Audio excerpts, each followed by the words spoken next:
And I totally agree with the view that token is now the new web. I'd like to dive deeper into the topic. They are very similar, and they are going to go through.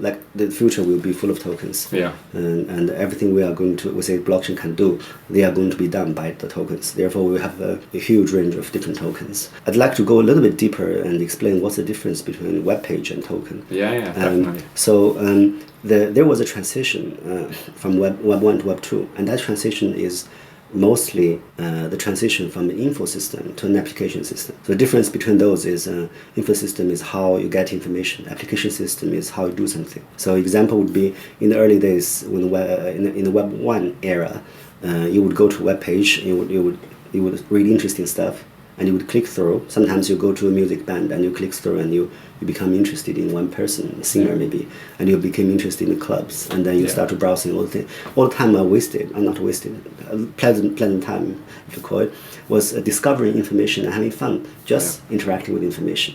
Today's internet is different. Today, when I use internet, half of my time I'm doing something.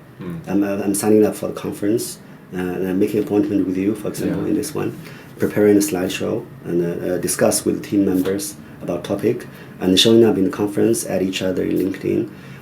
Most of the time I'm acting.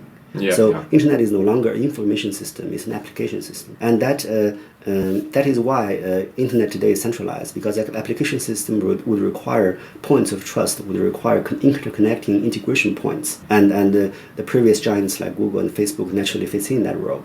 So today's token is like web, not in the sense that it's a source of information or providing interactiveness.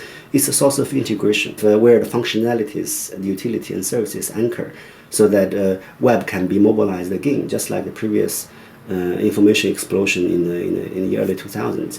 We will see a functionality explosion, and then we will need to have the interconnecting components, which is the token. And that's why token is like the web, and also that's why token is not exactly the web.